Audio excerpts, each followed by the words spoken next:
Niyo kimanyi nti naliko mu ndongo nange. Yes. Bandange ebiseera ebyo saagala kubyogera kubanga bajja kumbala nnyo emyaka naye nga maama. Ebiseera ebyo twaliwo endongo yakubanga. Wali mu Light Homies. The Homies. Fe twagulawo The Homies awo ku Pride Theatre. Nga ndi video vixen wa muri Katumba bakyanze banda kunzikira mulimba we wa Gloria. Nze nali zanyira ku stage nze gwayimba Gloria. Ku stage ya ku Pride Theatre. Twaganye tujja ku Pride twaliwo ndoza group zali nnyo ebiseera ebyo. Waliwo group ya Mukabe Talanta African Singers. Ne wabeerawo group ya Abudu Light Production. Ne wabeerawo ya Mamuli Katumba mu Jupiter's Band. Eyo. Kani wabeerawo ne Silver Kyagulanyi yali talina group kani nga bali abantu abo. Naye nga mu bantu abo mu group sezo nga boziraba nga baagalamu abantu ndozanga 8 naye nga tuli bantu 300. Awo kati we batuuka ate ne bagira ne ba forming homies. Kati homies neetuuka nga buli omu abamu bafuuse bakiwajja abamu bakoze eki ne batuuka ne bagiyuza ne bakola buli omu naddayo naye nga zasooka kubeera group ezo bazikola simanyi yayita kiteesa kyose sijja kulimba simumanyi naye naffe batugamba bugambi nti tugenda tunali ku Pride Theatre naye nga mwami Silver Kyagulanyi nga n'okumusemberera obusemberezi obulira okankana bwoti oba omutya ng'awunya bulungi musajja muyonjo ate nga ne muzeyi Mamuli Katumba naye yali musajja nga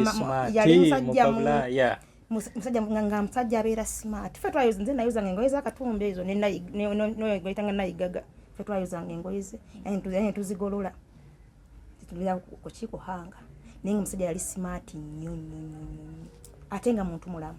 Katumba Jupiters mwalimu oyo Kagundi Kalule ne mubeeramu oyo Swaibu Kinene ne mubeeramu Mugalu yayibanga Dondolo yayibanga basudde Edward Mugalu Dondolo ebiseera yalinga akolanga ne manager ebiseera ebyo ne mubeeramu abayimbi mwe bali kabamu mdoza mbeera bidde bwerabizi naye nga mwalimu ko bayimbi nga nembeeramu oba ate Musawo Teddy yaliwa n'ekiboko y'amasanso kaziwe Deo kiboko y'amasanso ne mubeera ani gwe wadogamba Musawo Teddy omwana wo mu Lunyanja Payo Samuel wako mu Jupiter because nga ali mu nganze siriwo yali mukyala wa Mamuli nze nayingira mu group ye Mamuli teyalina mu mukyala omwo teyalina mu mukyala tiguno yalina mukyala we nga ajja buzi kuba kati nga we twali kusane hall n'amasuba nalako ku mukazi we kusane hall we n'amasuba nalako ku mukyala we twatwakulawo ku rehearsals naye nga sala ku mukyala wa Mamuli nti tubeera naye mu group zisamulaba ku nganze omuzadde kankwanjulire Kikaya College School Bulenga lya kisulo n'abava ebweru ly'abawala n'abalenzi ligatta amadeeni gonna liviira ddala ku siniya esooka paka ku y'omukaaga lisomesa arts ne sciences omwana bamubangulira ddala tebakoma kusoma busomi kyokka bamutendeka emirimu gy'omu mutwe omuli okwokya welding okusiba amazzi okusiba enviiri okukosa okufumba oba kiyite catering and hotel management okuzimba okutunga oba kiyite fashion and designing okukanika emmotoka okukosa amasannyalaze ku bitone by'abayizi b'ekansa omuli okuyimba okusamba omupiira wamu n'okubaka endya y'abaana nnungi layibulale ya mulembe ow'ekisulo osasula emitwalo 69 okwo nno kwe kuli okulya okusula okusoma n'endabirira endala yonna lisangibwa Bulenga ku Mityana Road kilomita 7 zokka okuva e Kampala kuba ku 0772 442 799 Kale olunaku olwaleero lunaku lwa kitiibwa mu nsi yonna lwe lunaku olw'abakyala mu nsi yonna ndowooza abasajja bo balina Father's Day ndowooza lunaku lw'abataata simanyi oba bataata tuliyo nga bameka abasinga ekigambo taata omanyi kyekitegeeza taata kitegeeza taata ata obuvunaanyizibwa taata ata ataatira naye tukyalina ataatira okutaatira ono n'oluganda nti mukuta kigenda mukutaatira yes oyo n'afuuka taata tukyalinayo bataata batono ennaku zino buzibu ki batidde nnyo obuvunaanyizibwa kati ebiseera ebisinga tugenda okwesanga nti taata ate ayagala asigale mu buliri okwebaka ate aleke maama akole ki agenda anoonyeze ki abaana ennaku zino basingle mothers bangi anti abakyala mwagira nga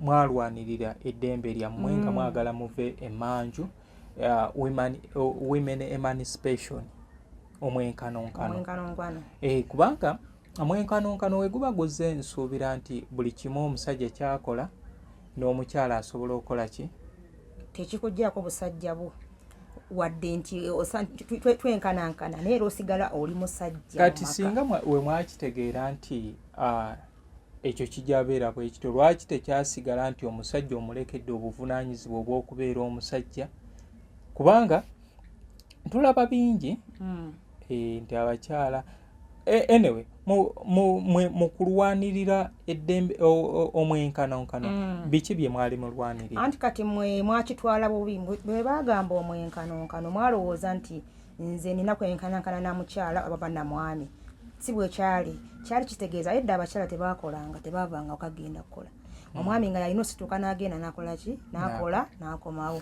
okay kati ekyamukisa mulungi nti abakyala nabo batandika okubeera nga bakola kati we baba batandika okukola kibajjako ki nabo okubeera nga balina obuvunaanyizibwa bwe batuukiriza tewali kye kibajjako naye ebiseera ebisinga mubalekirira gwe n'ogamba nti olwokuba omukyala wange akola ye newaba nga salala ensingako amaanyi ogamba kaleete sukaali kaweerera abaana kakunzika ngende nkole ki ngende mu bittafutafu mpulira eyo mbu kituufu omusaala abamu bagufuna naye ogwabwe tegutuuka ku mmeeza bwera osanga omusajja ne wabanga afuna omukyala afuna emirundi 5 mwono zaafuna ez'omusajja ze zirina okujja ku mmeeza ez'omukyala zo tezirabika ez'omukyala zirabika omuzungu ekyo just kiba ntegeeragana yammwe waka na mukyala eri etya era mba temukwatagana tojja ziraba ate era omukyala yasigazayo kale akasente k'ekikazi tulina akasente kafaaka ak'ekikazi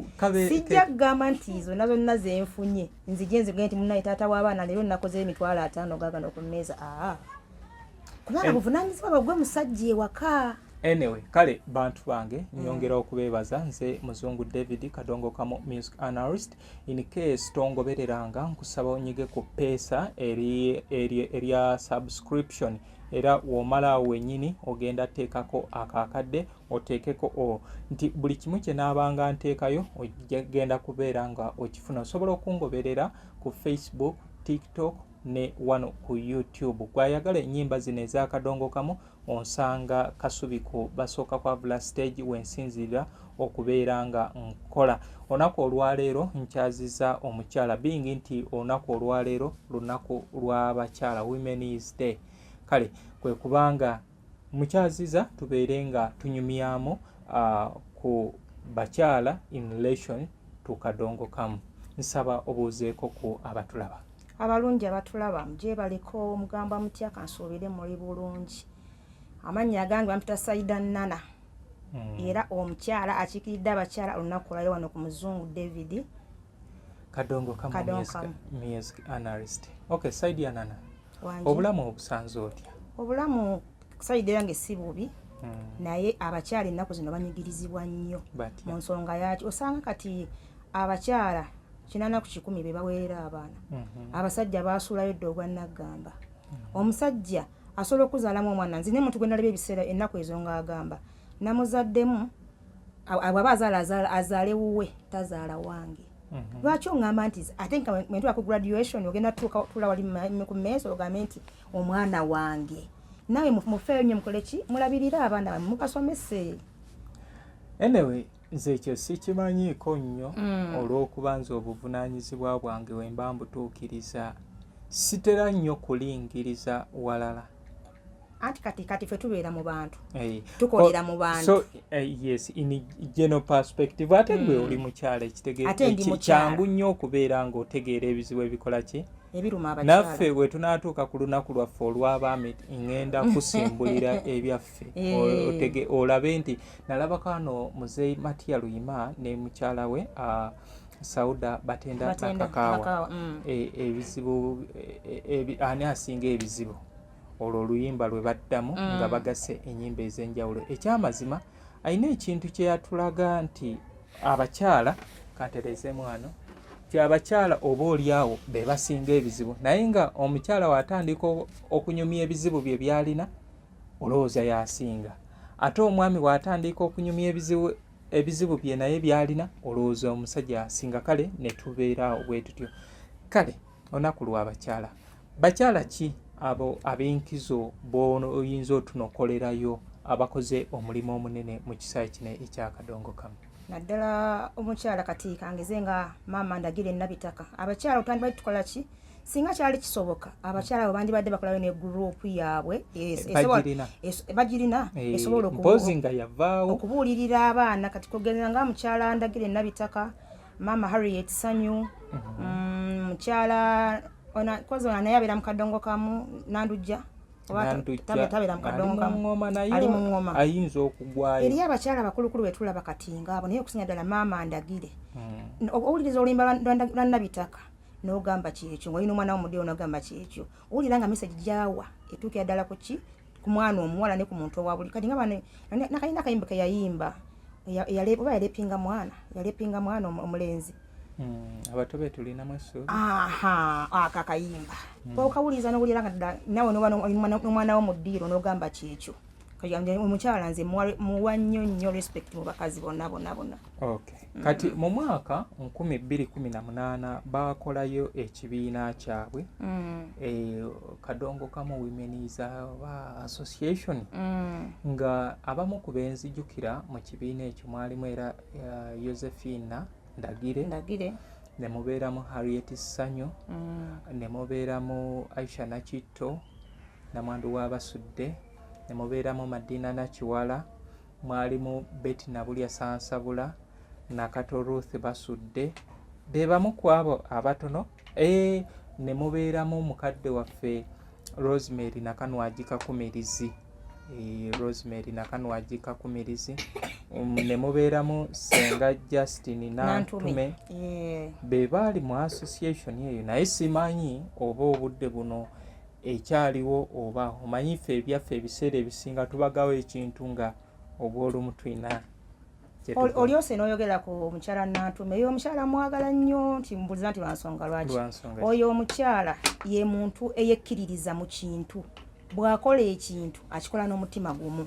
Pozi weerabiddeyo nekyera waliwo omukyala ono bamwita Sarah Madrin Nabukeera oyo omukyala naye mukyala mukozi nali mbaddeko naye okumala ennaku nga 2 wa 3 naye ng'olaba ekintu kyafa kasinga nnyo mukola mukazi mukozi. Kati abakyala ennaku zino tukola naye abasajja bo beesuuliddeyo gwa nagamba sajja baagala kubakolerera ennaku zino gwebeera wano ku mitimbagano olabe noonya mukyala ng'alina ku ssente nti lwaki ozinoonya alina ku ssente naawe zikolekokoleki. Tulaba ne bannaffe abalala n'abakyala naye ng'anoonya eyazimba yeevuga omulimu nga guyimiridde kati ekyo kireya omukazi nsobola okunoonya omusajja nti oba yazimba naye kiswaza nnyo okuba nti oli muvubuka oli mu myaka 35 ng'onoonya mukazi yazimba. Anti kati ebiseera ebisinga oyinza okwesanga nga naye standard ye muntu gwe yandisaanye okubeera ng'akola kyomanyi abantu tebakyayagala nnyo kumenyeka. Kati teri yagenda kubeera eyagambe nti noonya Muzungu David kubanga Muzungu David waanagira amutunuulira talaba qualities zimulimu naye omuntu asobola okugira n'agamba kati nga nze personally nsobola okugamba nti omuntu atakola simwagala. Kati ndowooza oli alina right newabeera n'oli agamba nti nze omukazi okuyimuka ave waka agenda akole sijjamukkiriza nti nze noonya kimuli kyawaka. Omanyi nti David nze nakolako omulimu mu tawuni eyo naye nga nkeera ssaawa 10 mu kitundu nga mugenda wakola ssaawa 12 okuzuuka neetegeke 12 nina okuba nga nsimbula naye natambula nali mbeera Kyengereyo natambula ku kkubo okuva gyensula paka ku stage ng'osanga abakazi 20 bakutte engugu zaabwe byo bakana ku mukono n'osanga abasajja 3 nekitegeeza nti abakazi ennaku zino baagadde nnyo okukola.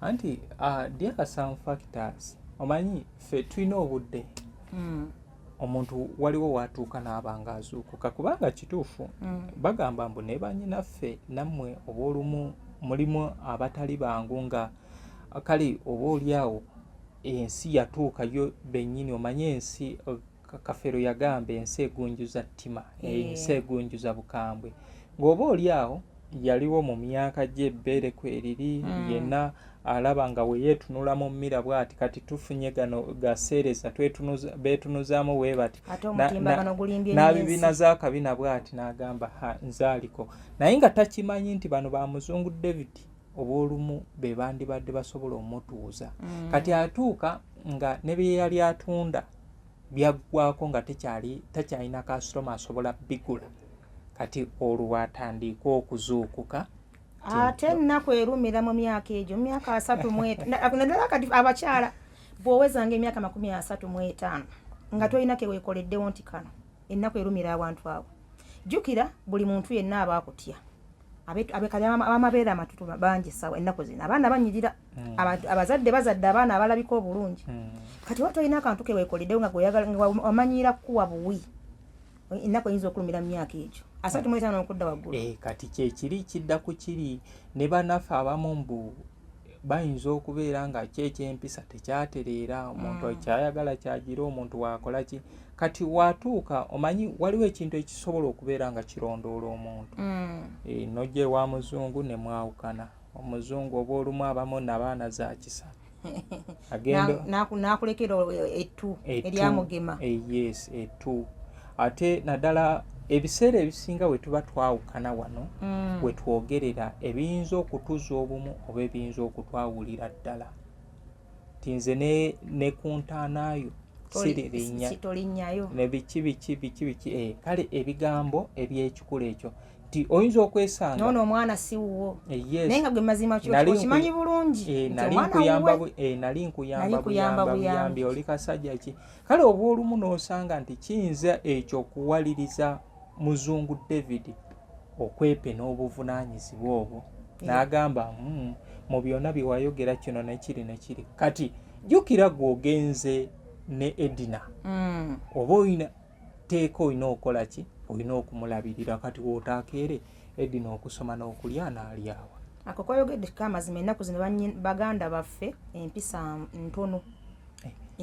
ntono oba kiki oba kuba nti tukulidde mu gundi eno eya intaneti osanga omuntu wallayi n'addamu omusajja ekigambo kyotosobola nakuwasamya mukamwa n'ogamba neddala ono baamukulizaawa yakula atya kati ku intaneti okwo tulabako ebintu bingi n'osanga ono ng'ayogera kino n'osanga oli ng'ayogera kiri n'oli ng'ayogera kiri naye nga okumaliriza enteekateeka ezo anyway kale tuddeyo ku mulamwa bantu bange tukyali ku Women's Day olunaku lw'abakyala mu nsi yonna abakyala bonna abali eyo nga kituufu bakyala muggumidde mu bukyala bwammwe mbeebaza nti mwebale kubeera nga omanyi nti ne mu bakyala mulimu abatali bakyala bo gye bali era nga woolaba ne mu basajja nti ki kubanga omukazi asobola okubeera ng'alina ewakaawe ng'alina space engaziko ennene ng'asobola naga nti kankwate enkoko zange 5 nziteeke wali nunde at least manyi nti nyafunamu amagi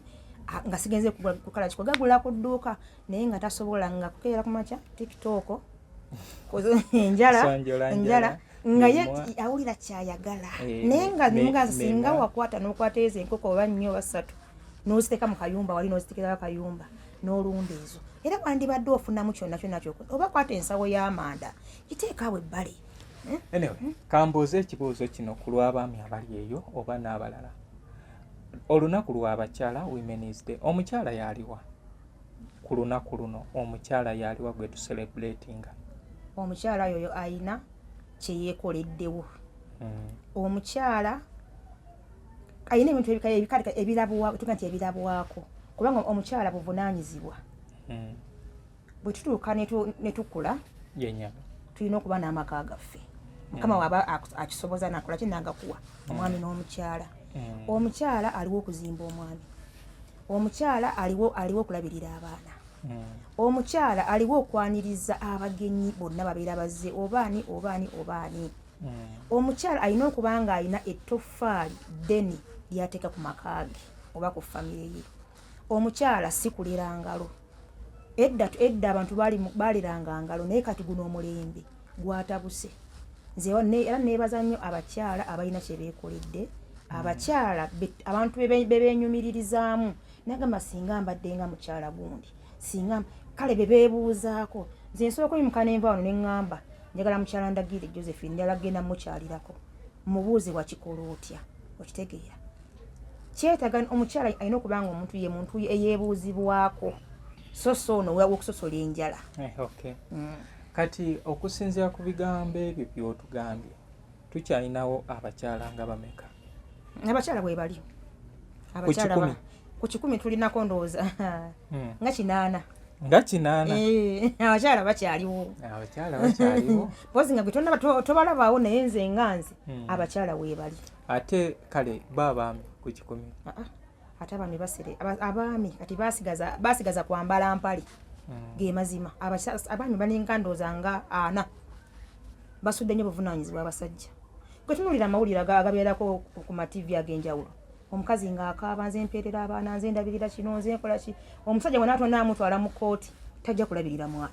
Ojjukira factors ziri ze nkugambyeko? Enzijjukira. Anyway, tugenda kuvaayo. Abasajja n'abakyala buli omu mwekube mu ttooki. Ku 10 abasajja baliyo bameka?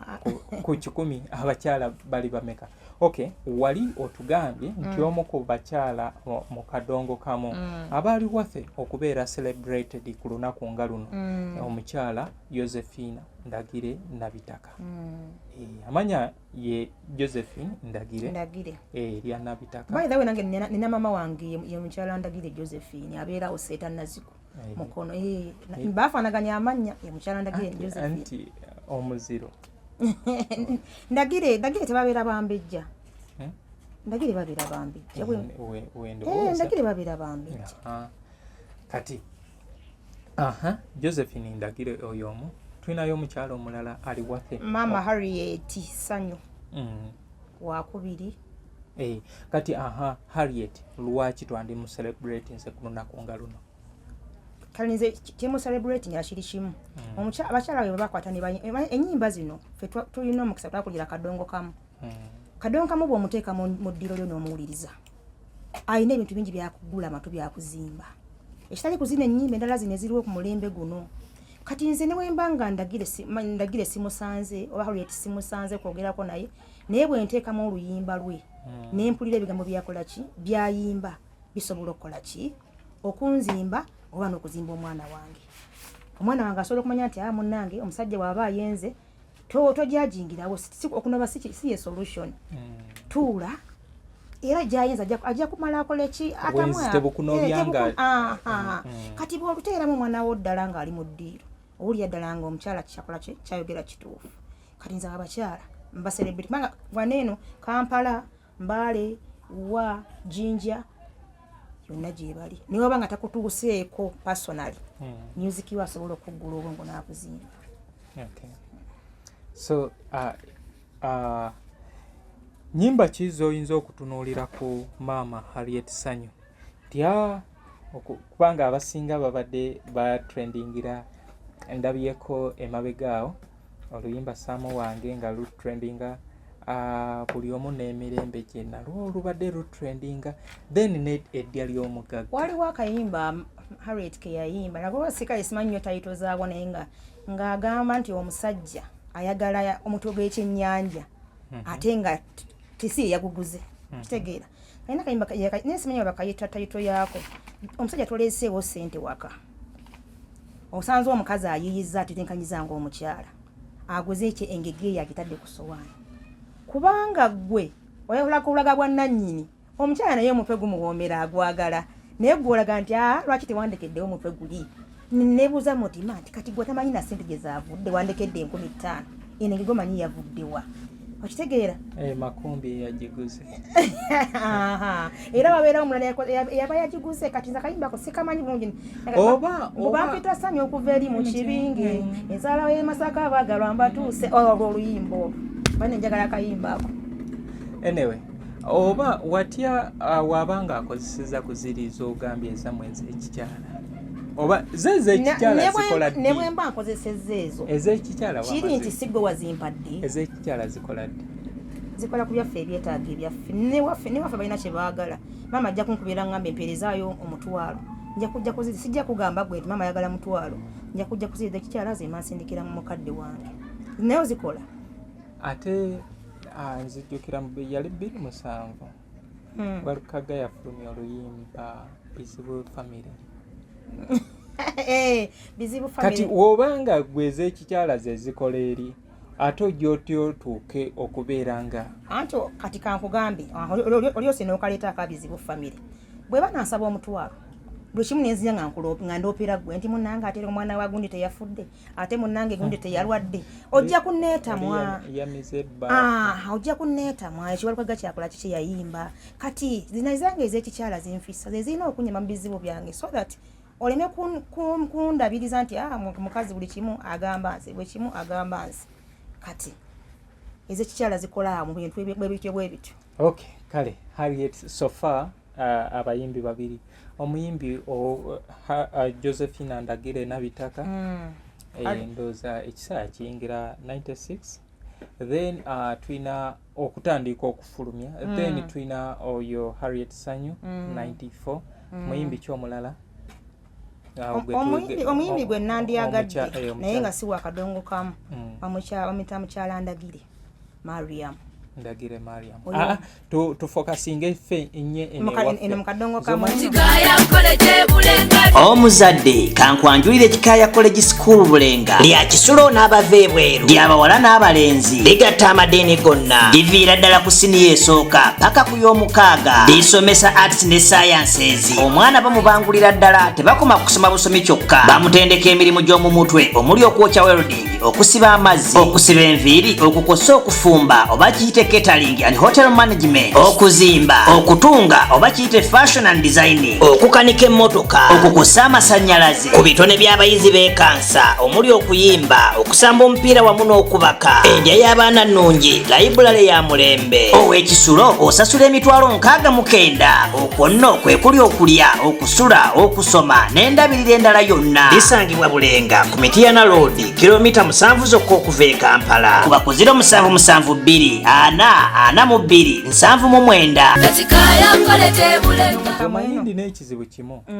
bannaffe abamu baatuboola kati ffe lwaki ati oli bwakuwa nawe tomuboola lwaki ffe tubawa platform oli yakugamba wakuba ku tamaddo ng'okyusa nga kuba nokubina eddala saagala nnyo tukireka ekyo tukireke naye nagambye Ndagire mukyala Jackie Kizito ali atya anti munnaye mbadde neerabidde oyo mukyala nnyo nze ninako mukwano gwange bamuyita Setumba Crespo oyo yakubanga engoma musebatta bangamba kati ali eyo masaidi z'ematugga eyo Setumba yanyumiza ne mu kuzimba ennyumba Setumba ngazimba ennyumba ye masaidi z'ematugga eyo oyo mukyala yali maanyi nnyo yamwawo ku mabaati bambi era yangamba nze omukazi oyo kale yanyumiza ne simusinkanako simanyi mbeera ze naye Setumba yangamba ekigambo ekyo nga n'amazzi agamuyitamu nemunda nti alina omutima ki alina omutima omulungi. Nze Jackie Kizito last year yakoze muwala we yaleese omwami era ndowooza gwe gumu ku mikolo egyasinga okubeera nagulabye ku internet naye ndowooza nze Jackie wandabanga ndya nnyo era nakimugamba twaliko ku live emu emugamba bakubiddeko nti oyo muzungu alya nnyo tebampita ndowooza nga siina suuti naye bambi yeetonda emikwano alabika alina mingi omanyi bw'oba n'emikwano emingi osobola ne mu budde bw'okutegeka ebintu ebyo ne mu budde bwakutegeka olaba mu kubeera n'ebizibu ebizibu bifaanana emikolo ekyamazima oba tokyali gwe kubanga buli kimu kibeera ku ki kibeera ku gwe obeera ng'omuntu alinyiddwako emmandwa ngo bino ebirala oba tokola ki oba tokyabikege omukyala Jackie Kizito y'omu ku bataddewo essuula empya ekisaawe kino ekyakadongo kamu ndowooza ng'ovudde ku bakyala abaali bakozeeko ku bibiina nga ba senior woman Irene Nakito omugenzi Rosette Nakubulwa then ndowooza abadde Jack Kizito of late okubeera n'ekibiina Mwagala Productions ekyo kibiina Mwagala Events naddala kye bayita system erina system bw'oyingira mu group yaabwe kali nga obuze okubalaba babadde batimbye okakasa dda nti olaba kadongo kamu then n'ennyimba ndowooza alinawo ennyimba ezigumira nga ekyamazima zisomesa alina oluyimba lwe yayimba ne Disan Kasasa ng'olaba kuba abakyala bakadde nga kino kyetubaddeko ekyabakyala abakeera okugenda okukola natafaayo obuvunaanyizibwa bwaki ewaka oluyimba olwo lwanyumira nnyo Plan B baluyita Plan B netetenkanya wemba seerabidde baluyita netetenkanya oluyimba olwo lwanyumira nnyo lwasomesa nnyo. Okay, kati yoyo mukyala Jack Kizito nange mukwano gwange ng'omuntu era tutera okuwuliziganya on a daily basis. Muyimbi ki omulala gwe tuyinza okutunuulira? Ono mama w'abayimbi ali atya? Mama w'abayimbi Sauda Batenda atakaddiwa atagooka ye bw'omulaba ekiwato weyakinyeenya mu myaka gye 8 nakati wakinyeenya alabika ali bulabubuzi bannange oyo omukyala alingangamu omwanyina wa mukaabya abo bo tebazenze mbu sijja kulimba ku stage performance yaabwe w'omulaba ku stage oyinza ogaba ndaba mwana muwala wa myaka 20 anti ye ndowooza era amaanyi ge gali awo kubanga n'oddayo eri emabega okuviira ddala ewaka baali bazinyi baali bazinyi b'amazina amaganda kubanga mu ndongo aleetebwa sengaawe Janet Kiza ate ng'eri yaliyo taata w'omuto omugenzi Edward Gluden. Naye nno muzungu naawe omanyi ebintu bannange oli wazaliwa mwaka ki muzungu batuvudde ku ebyo emyaka si y'ensonga ejasi wabisoma busomi omanyi nedda kati mubisoma ate nze mmanyi nze ndaba buli kimu n'omwaka ogumanyi na buli kimu okimanyi just bye bimu ku bitone byetukola ki Katonda byasobola Katonda tagaba byonna ayinza okuba alina obunafu bwe yampa ate oba oli awo n'abeerako n'amaanyi ge yakola ki ge yampa osobola okukwata ku microphone okukwata okuyimba gisobola ne bagamba nti amuzungu leero gwolina otuyimbira kayimba kaseba ttakali siri muyimbi mulungi naye ng'ogezaako muumuunya ayaya ntera okumuumuunya wekibanga kisoboka kati ekimu ku bitu ebitta abantu buli w'olisanga omuntu ow'ekitone nga yayitirira wano mulungi wali mulungi ta succeedinga. Naye okimanyi nti naliko mu ndongo nange? Yes. Bannange ebiseera ebyo saagala kubyogera kubanga bajja kumbala nnyo emyaka naye nga maama ebiseera ebyo twaliwo endongo yakubanga wali mu light homies. The homies. Fe twaggulawo the homies awo ku Pride Theatre. nga ndi video vixen wama muri Katumba bakyanze banda kunzirikira mulimba we wa Gloria nze nali zanyira ku stage nze gwayimba Gloria ku stage ya Pride Theatre twaganye tujja ku Pride twaliwo ndoza group zali nnyo ebiseera ebyo waliwo group ya Mukabya Talanta African Singers ne wabeerawo group ya Abudu Light Production ne wabeerawo ya muri Katumba mu Jupiter's Band eyo kani wabeerawo ne Silver Kyagulanyi yali talina group kani nga bali abantu abo naye nga mu bantu mu groups ezo nga bwoziraba nga baagalimu abantu ndozanga 8 naye nga tuli bantu 300 awo kati we batuuka ate ne bagira ne baforminga homies kati homies neetuuka nga buli omu abamu bafuuse bakiwajja abamu bakoze eki ne batuuka ne bagiyuza ne bakola buli omu naddayo naye nga zasooka kubeera group ezo bazikola simanyi yayita kiteesa kyo sijja kulimba simumanyi naye naffe batugamba bugambi nti tugenda ku Pride Theatre naye nga gwe mu kulaba omusumba Mamuli Katumba yali asobola okukola ne Sylvester Kyagulanyi bonna ndaba obwongo balina obwongo oba n'olugezigezi oba oba entondo ndoza bwekityo ffe twabeeranga tunali ku Pride Theatre awo naye nga mwami Silver Kyagulanyi nga n'okumusemberera obusemberezi owulira okankana bwoti oba omutya ng'awunya bulungi musajja muyonjo ate nga ne muzeyi Mamuli Katumba naye yali musajja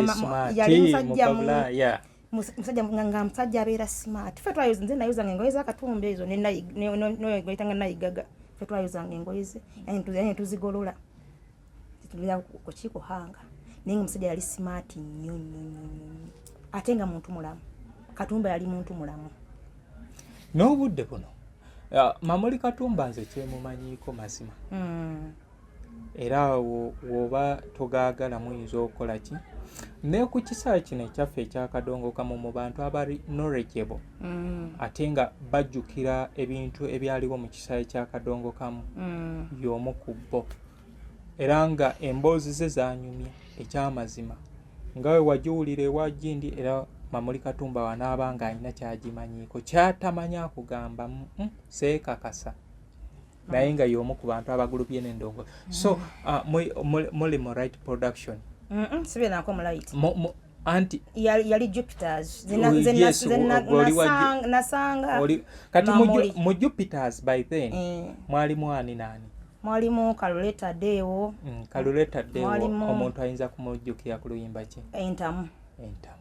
Nemberamu muto wa Abudu Bambi mukama amuwumuze akumumuze mirembe muto wa Abudu Mulasa mutanga kinene Swaibu. Kati Abudu atuvaako manya baawukana nasanga baawukanye. Tusooke tunyweze wali mu Jupiters. Mwalimu oyo kagundi Kalule ne mubeeramu oyo Swaibu kinene ne mubeeramu Mugalu yayibanga Dondolo yayibanga basudde Edward Mugalu. Dondolo ebiseera yalinga kulanga ne manager ebiseera ebyo ne mubeeramu abayimbi mwe bali kwa bamu mdoza mbeera bidde bwera bizi naye nga mwalimu ko bayimbi nga nembeeramu oba ate Musawo Teddy yaliwa ne kiboko ya Masanso kazibwe Deo kiboko ya Masanso ne mubeera ani gwe wadogamba Musawo Teddy omwana wo mu Lunyanja oyo Samuel wako mu Jupiter suppose nga ali mu nganze siriwo yali mukyala wa Mamuli. Nze nayingira mu group eyo Mamuli teyalina mu mukyala omwo. Okay. Teyalina mu mukyala. Tibuno yalina mukyala we nga ajja buzi kuba katinga we twali kusane hall n'amasuba nalako ku mukazi we. Kusane hall we n'amasuba nalako ku mukyala we twakulaba ku rehearsals. Naye nga salaba ku mukyala wa Mamuli nti tubeera naye mu group zisamulaba ku nganzi. Okay. So abo be bali mu kibiina kya Jupiters. Kati ewa Abudu mu light boyinza okubeera ng'ojjukira. Waliyo Kazibwe Kapo. Ne wabeerayo Kabanda Ronald. Ne wabeerayo Bafalida Namulanda Kengere. Farida naye ya. Ne wabeerayo Sara Kondakita. Eyo na group eyo emyaka gyaffe egyo. Abavaako obuzibu olwo basibe mu faamu. Nze sitazirimu. Anti kati abo abo bali bavaako obuzibu. Ne wabeerawo n'omuwala yali mukati sister wa Jack Kizito. Naye akamwala yakakola konkera bidde erinnya lyako sister wa Jack Kizito naye yalimu omwo. Eyo group ngabo yaliyo yali side ze. Naye ebintu bino bizibu, ebintu bya Katonda bizibu. Omanyi nti edda nga ddala olaba Kabanda Ronald asinga Kapo okuyimba. Yes. Bwolaba olimba lwa mini abakyala mwambalenga ku mini. Olebi womera balya nga ddala oyinza okugamba Abudu yaluyimba naye nga lwa Kabanda. Naye nga Kabanda nga bajja ku stage. Naye nga olaba Abudu manya gundi Kapo talina lugendo. Naye kagula essaawa zino nga Kapo musajja w'amaanyi nnyo Kabanda bangamba oba yaddawa bannange. Kabanda nasembadde okutegeera ekibiina mwe yali oba yaliko mu kino the Pouts ba Wankusu emabegaawo kino kyatata wa Namulanda yaliyoko emabegaawo naye kati simanyi waali anti bino ebibiina byaffe bimeruka nebigwa bwe bityo naye nga Dahomizi yali y'amaanyi yali y'amaanyi. Okay, so we mumaaliza mu formation eri abali mu Jupiter mwena babasitula ne bagattene wali kali kasengejja wabanga olina bobezi mukisa kubanga nagamba byali baagala ngwa abantu nga mukaaga buli group kati olwani asengejja nti ono ajje ono era ngabo omanyi ebikono byabeeranga mu kwanjukira ebiseera mu manager waffe yali mugalu ebiseera ebyo era balabanga abantu ab'enkizo bagamba ono gundi aveeyo ajje okitegeera baase ensulanga nga nawe era weemanyi nga tolina nnyo kiri awo era nga bakola ki nze kati nze ekyandeeta lwali luyimba olwo omuwala yali azannya ku stage oba yali abadde kyawo saamanya kati nenzira mu kifo kyaki kyoyo omuwala kati ne baŋŋamba Mamuli naŋŋamba jangu ozanye nga Gloria era ku Pride nze nazanya nga Gloria ku luyimba lwa Mamuli. Okay. So wamala n'otambula nabo? Namalamu ekiseera kitono nali nsoma nali ndi mu senior 3. Nali muto kubanga mama wange yalina hall Embalala awo bamutanga Mukyala Katende Embalala Mukono. Kati abayimbi bajja ku hall eyo mama mugamba nange njagala kuyimbamu. Kati walinga omuvubuka bambi yatimbanga bipande bamuyitanga linnya ndirabidde yafa n'okufa oba muwonge oba ani linnya liri awo lyangabi.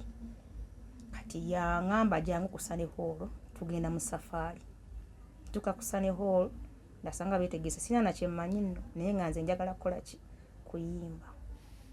Ne tutandika safari yali ye side za Hoima gye twakataganya ne Kamiliyoni. Hoima eyo Kamiliyoni bali bamukubidde n'amasannyalaze ku stage okwo nako nga Abudu w'amaanyi kubanga ne Abudu yali kwekwolwo gundi nga waali oyo Kamiliyoni waali kyekikubya Kamiliyoni amasannyalaze. Omwana bambi alabika yalinnyamu nga tagenderedde waya zino edda nga zita ku stage bwe ziti waya kati Kamiliyoni ajja ku stage njukira vibe omwana alinnyamu ati nga Kamiliyoni yagirinnyeemu kati nemutegula bano baamana babeera ku gundi bamusitwala simanyi gye baamutwala simanyi gye baamulaza ne baamuyisa bubi nnyonnyonyo. Okay. So baŋŋamba ebimu ku bintu bye mpulira mu ndongo nti eriyo ekibatu. Ekibatu? Ekibatu kye kitya? Anti ogambye wali mu senior 3? Nali senior 4 vaaka yali vaaka ya senior 4. Okay. Abantu bano be wasanga mu kibiina bagamba mbu amaaso gabali kumpi. Era go gali kumpi. Ekibatu wakiwona otya? Nakiwona. Oba wagabako ekisoboka? Nali mwana wa boss nga bampita baby. Okay. Nali mwana. Ate nga gwe bankwasa nga nkuuma nnyo ebiseera ebyo. Siina kibatu kye nagaba. Okay. Madesi kategedde ako. Madesi kategedde. Nga bagamba nti bye bimu ku biremesezza abakyala okubeera nga basakisidinga mu bibiina ebyenjawulo ebiremesezza abaana okubeera nga bayingira ebibiina ebyenjawulo okubeera nga baperformingayo nti ekibatu oba tosobola kitega noonya ewalala toyina. Ate no muneyo group yaffe ogiraba abaana abasinga baayagala nnyo abantu gwe tugenze ku kyalo jukira ffe twakuba kyalo ku kyalo nga baagala nnyo gwe be basanze ku kitundu.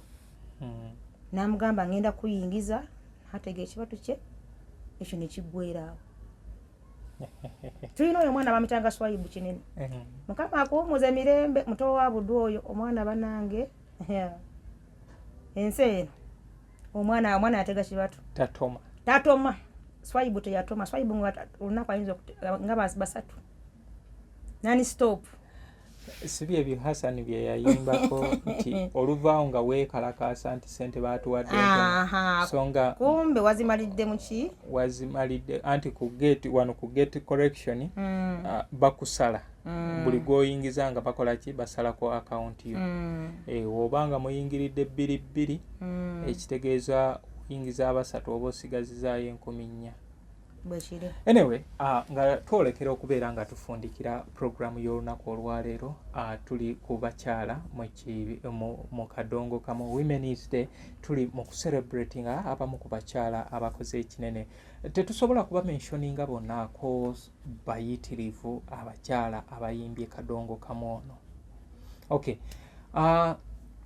Baliwa bosobola okuteeka mu mention kubanga betutandise nabo bajjaso boogeddeko basala madrini balala ki bosobola okubeera nga oteeka mu lukalala luno. Waliwo n'omukyala bamwita bambi Rose Namata naye mukyala si mubi.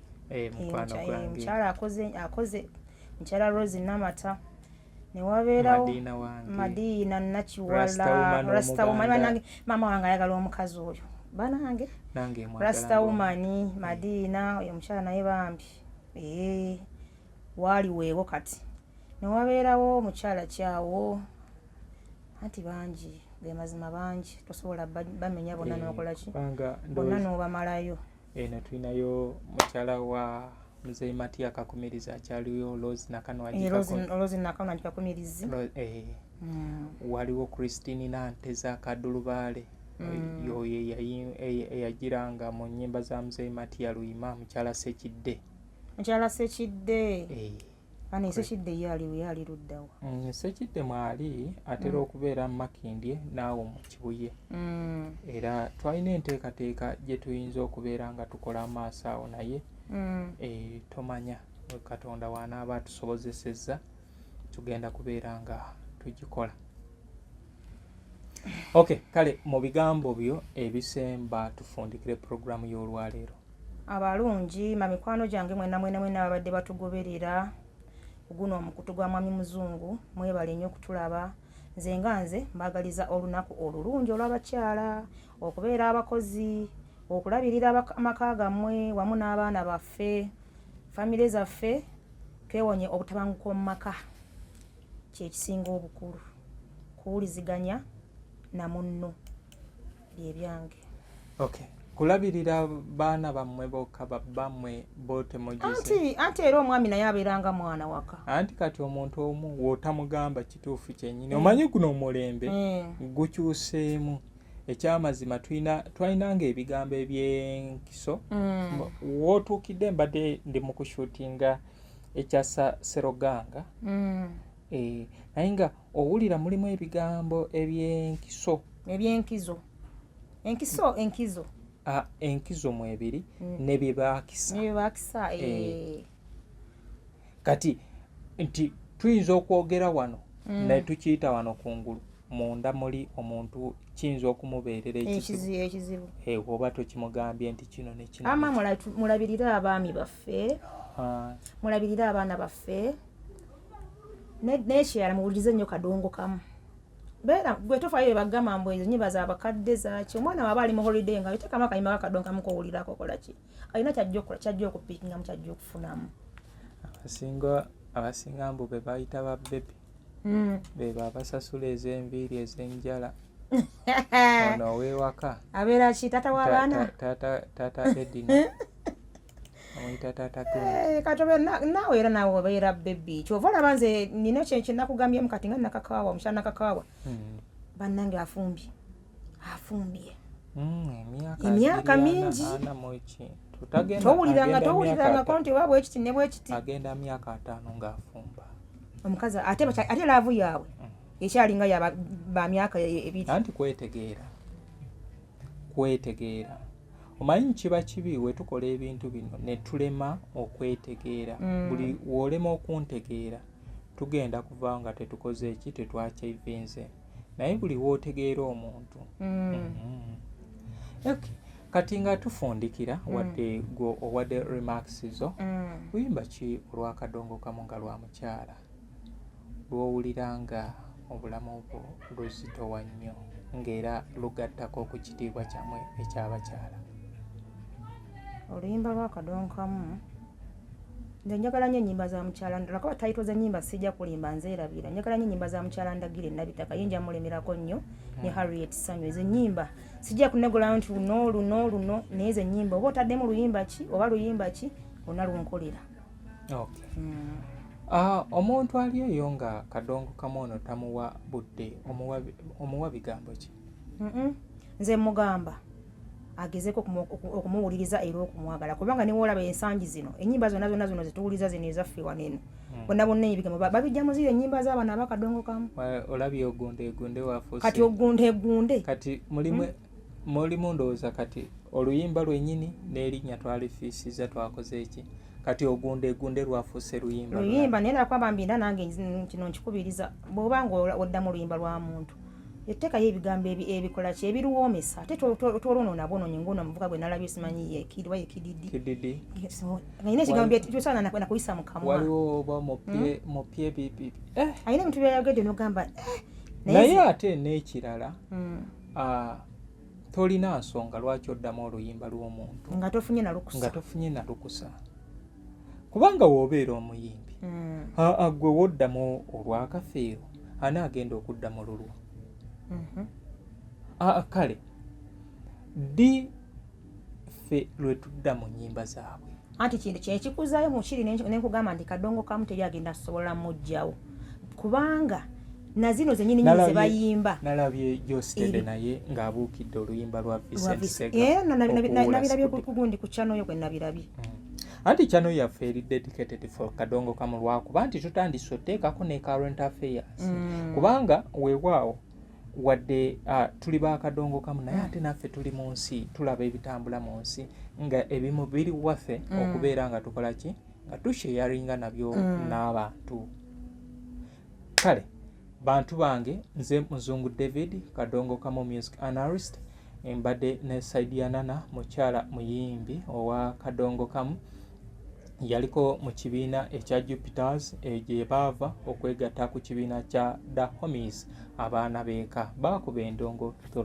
climax atanyumirwa ku luyimba lwa naye ekibiina okwawukana ekyo wali okyalimu nagamye nze saalwamu nali ndi kusoma saalwamu kubanga nasinga kuba mu Jupiters naye The Homies saagirwamu nnyo naye nga nagibeeramuko era nga buli webabeera si bulawo kale bantu bange bwe ntyo bwe tulabise naye nga mbasaba nti mutugoberere ku social media platforms zaffe ez'enjawulo tubeere nga tusobola okubeera nga twongerayo kadongo kamu buli woolabye owa kadongo kamu nze nno ndina comment ku TikTok eri ekyo weebale kwagala kadongo kamu ye comment yange weebale kwagala kadongo kamu yes gyenkozesa buli wendaba owa kadongo kamu kale mubeere bulungi mweraba mukama abatukuumire